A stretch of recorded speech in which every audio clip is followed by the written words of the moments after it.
News this morning, police rescue two kidnapped victims, breaks silence and kidnap of Uniport lecturer Jones Ayuwo and Anthony Monarch.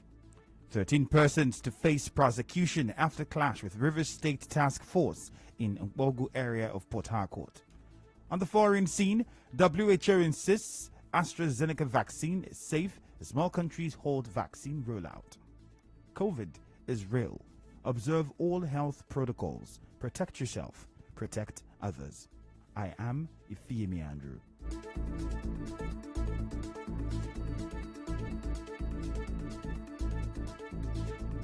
The Rivers State Police Command has rescued a man and a woman who were kidnapped over the weekend at Woji axis of the state.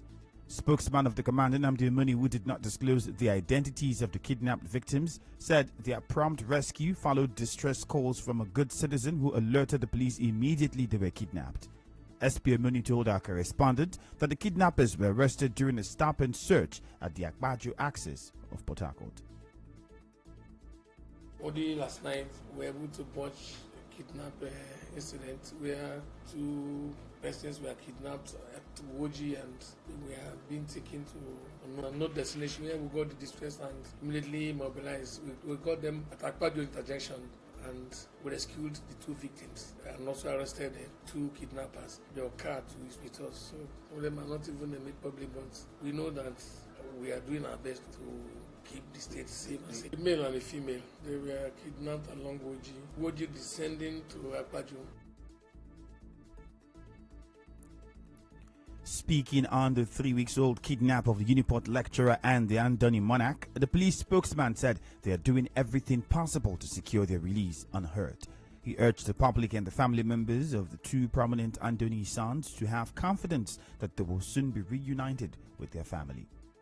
Our greatest challenge is that of the rescue of these two personalities from Andoni, ensure the release of the two personalities kidnapped from Andoni. We are working tirelessly, we are not sleeping. Men of the anti-kidnapping unit, all the tactical units have been working round the clock in synergy with other security agencies. We've been combing the creeks to ensure that they are released in record time. We are trying to deploy tact and diplomacy in getting them released. We do not want to really get them out, through force of firearm. In the meantime, the State Police Command says it is investigating some students of the Rivers State University over cult activities. Spokesman of the command, Nnamdi Omoni, said one Michael has been arrested after his cult group clashed with one Ogolo Blessing shortly after their exams last week. Yes, I can confirm the incident in RSU that happened last week, precisely on the 11th March 2021, where one Blessing Ogolo was shot. Understandably, the said Blessing Ogolo has also been fingered as a cultist, so it was like a rival court clash. And then he's receiving attention. The matter is receiving attention adequately. The suspect that has been arrested is also being interrogated. Actions are seriously in place with a view to unraveling what happened and bringing parties culpable to justice. The spokesman of the police in Rivers State, Nnamdi Omoni, also directed security officers in various campuses to intensify their search for members of cult groups. We have pockets of complaints and reports about cult activities in these campuses, and we have taken proactive measures by beefing up securities in these campuses.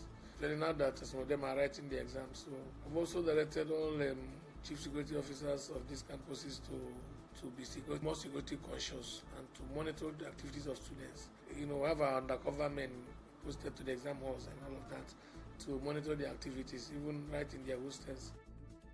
Spokesman of the Rivers State University, Harcourt White, said the arrest has nothing to do with cult activities.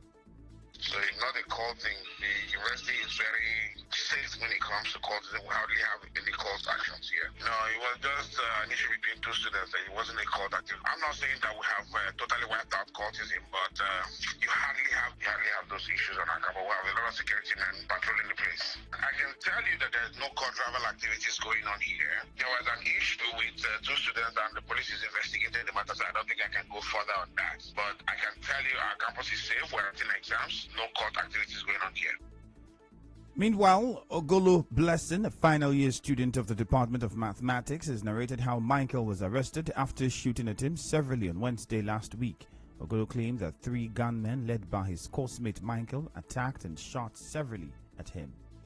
We collected my phone, whipped me a machete. After that, I apprehended them with Ifiemi police. They caught 2 of them, caught them with a gun. I now took them to SARS. So when I took them to SARS, they were now talking about Swaka and told them that I don't know what they're saying. One of the court is that I don't know who is the Swaka, that I don't know what is even happening. Then after my exams, I just came out from the class. My classmates shot at me, same thing, because I noticed that I wasn't injured. Carried him to the police, to the school security. So they said they've handed him over to the police, and I'm actually receiving treatment because I had some injuries. A rights advocacy group, Center for Basic Rights Protection and Accountability Campaign, has frowned at the seeming resurgence of gang activities at the Rivers State University. Coordinator of the group, Prince Wiro, in a statement, called on the management of the Rivers State University to synergize with the police in order to guarantee the safety of students, staff, and people doing business in the institution. Mr. Wiro also advised students of the institution to shun cultism and focus on their studies. Moving on, Chairman of the Rivers State Task Force on Street Trading and Illegal Motor Park, Felix Onwadibegi, says 13 persons have been arrested in connection with yesterday's clash between street traders and some task force officials. Mr. Onwadibegi told our correspondent that those arrested will be charged to court today. Yes, about 13 of them were arrested, and we are going to charge them to court when they have made a statement to the police stating that yes, they actually attacked the men and used cutlass on them. Mr. Onwadibegi said the clash left an official of the task force critically ill and another injured on the knee. He explained that members of his task force had gone to the area to clear the place of street traders when they were attacked. The task force men were attacked while we were clearing the street traders. Those of them that kept their goods on the walkway were asked to remove them. When we must have gone, a team voted to walk. They went and attacked our men. In fact, the life of one of our men that was injured is by the grace of God. He's in the hospital, lying critically, fatally injured. Another person was injured with bottle on his nails. We have been operating for the past 3 months. We have not been destroying people's goods. Why must it start today? We never destroyed any property. Still ahead, Governor Nyesom Wike says CBN playing politics with agric interventions. Stay tuned.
Governor Nyesom Wike has urged the federal government to stop politicizing agricultural loans to ensure food security and employment in the country.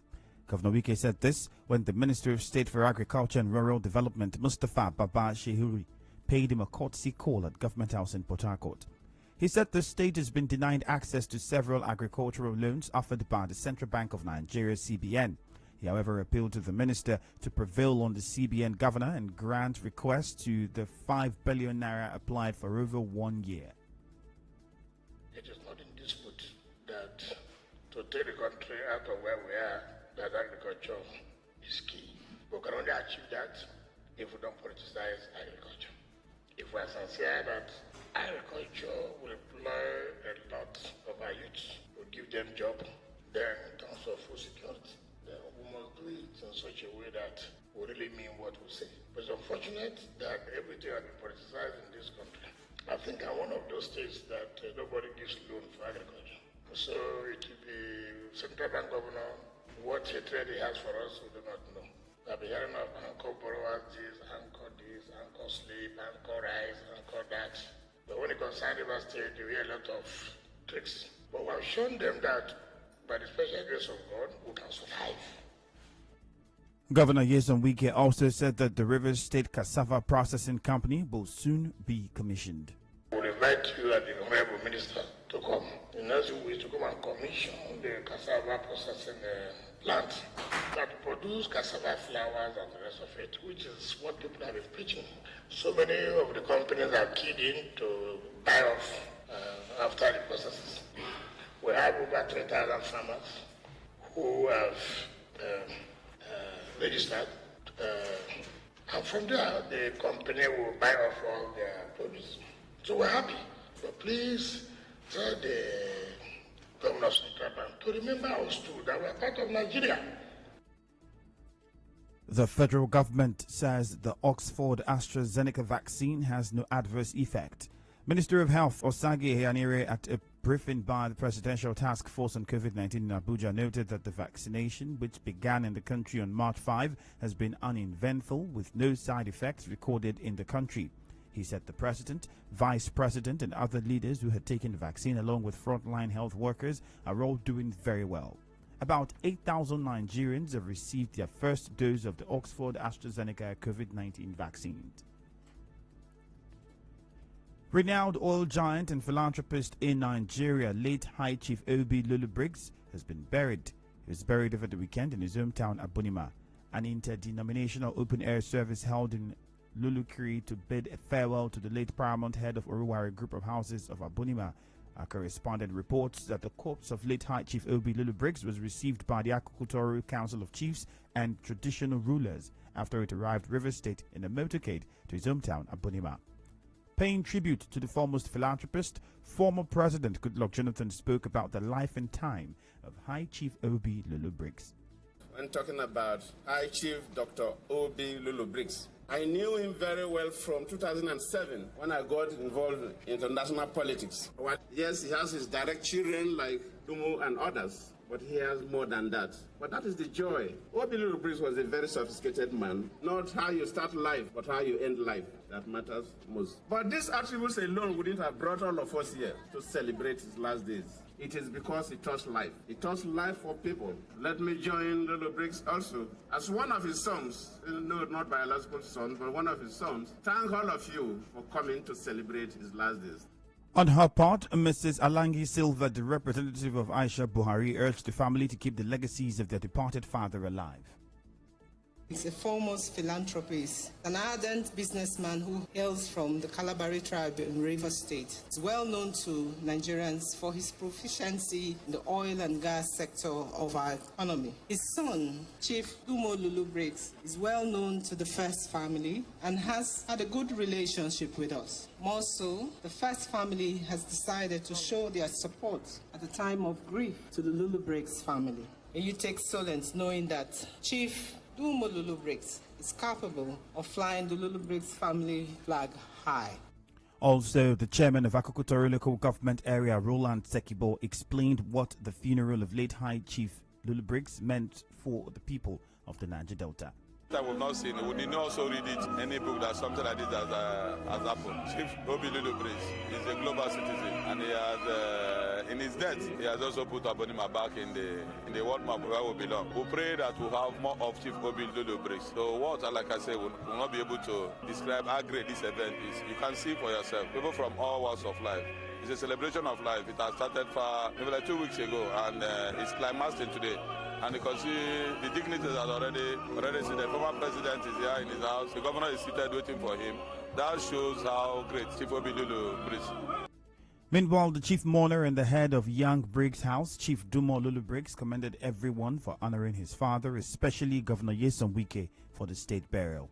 A lot of us, including the former president and the representative of Her Excellency the First Lady and the governor of Rivers State, even got here before the family got here, thank you enough for this very magnificent, glittering gathering of the high and the very high, who have come from near, far and wide to honor our father. A lot of you may not have known this, but he was a truck pusher in River State. He was an agricultural laborer in Bida. He was a police recruit, and then he got lucky when he became a clerk at the Nigerian Ports Authority. And it doesn't matter what your situation is. I hope that the life of our father will be an inspiration to a lot of us. We'll go on a short break. The news continues afterwards. Stay tuned. I'll put you in front. Hello, my name is Pastor Shama Yalibechi, and by the grace of God, the senior pastor of Partners Assembly Incorporated and a regular host of Night of Wonders. Beloved, the year 2021 is to us a prophetic year of comfort as ordained by the Spirit of God. Sometimes life seems so difficult for us as God's people that we are tempted to think that God is not with us. Like us, Israel felt the same way, powerless, exiled in Babylon, they lost sovereignty and were separated from all they knew. Then comes the words of God from Isaiah chapter 40. Connect with your customers. Advertise on 92.3 Nigeria Info. Visit our downtown office at Shop 9, Mediatrix of All Gracies Plaza, opposite FIRS, Stadium Road, Port Harcourt, and book your commercials. Call 0817 001 8162. That is 0817 001 8162, and let us connect. In business, the National Bureau of Statistics (NBS) has reported that about 23.19 million Nigerians were unemployed in the fourth quarter of 2020, accounting for 1 in every 3 Nigerians without a job, according to the latest report released by the NBS on Monday. Unemployment and underemployment for the fourth quarter of 2020 is at 33.3% of the population in Nigeria is unemployed. The report shows that unemployment has risen by nearly 400% since 2015, spiking from 6.75% in the third quarter of 2015 to 33.3% in the last quarter in 2020. The Rivers State government has sealed 3 filling stations in Port Harcourt for selling petrol above pump price of 165 naira. The Commissioner for Energy and Natural Resources, Peter Midi, who led officials of the Ministry on surveillance, said the filling stations were also sealed for under dispensing and charging customers 50 stamp duty.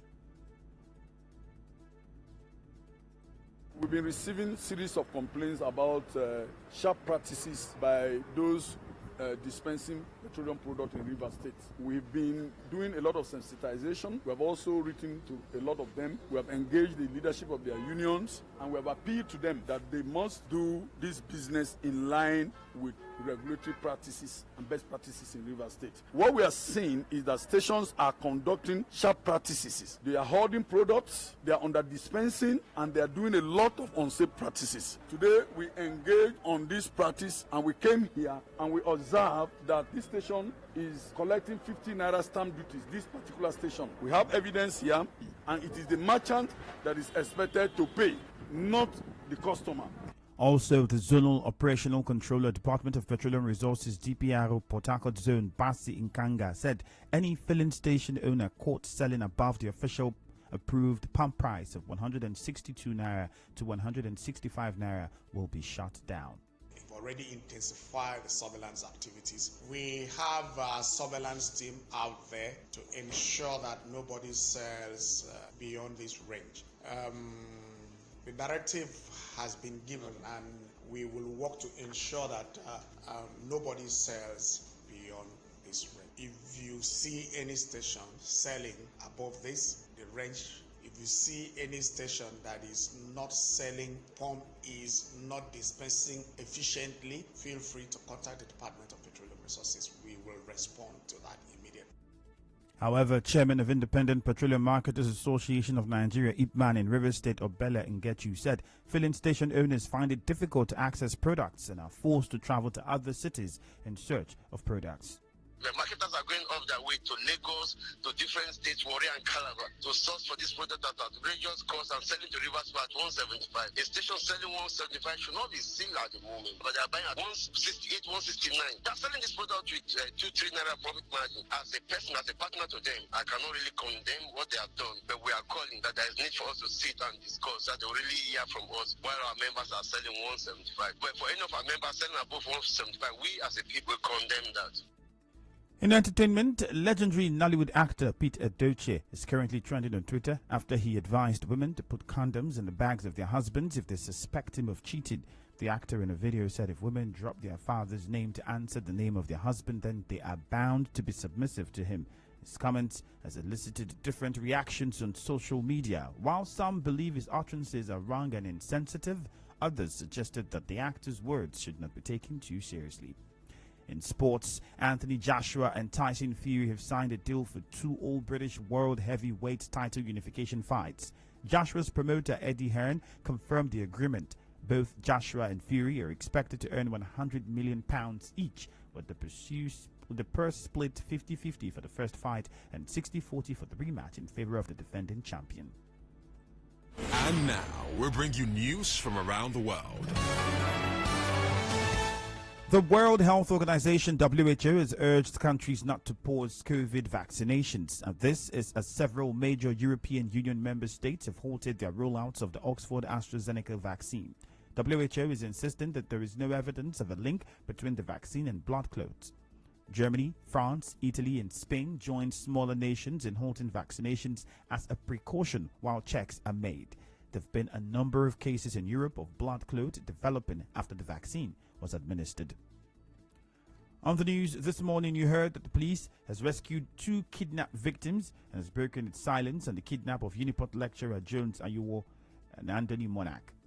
13 persons will now face prosecution after a clash with the River State Task Force in the Bogo area of Port Harcourt. On the foreign scene, we told you that the WHO is insisting that the AstraZeneca vaccine is safe, even though more countries decide to halt vaccine rollout. The news was edited by Martha Okere. I am Ifiemi Andrew. Contact our newsroom on 0818-900-0017. Partly cloudy weather expected in Port Harcourt this morning. Thank you for your time.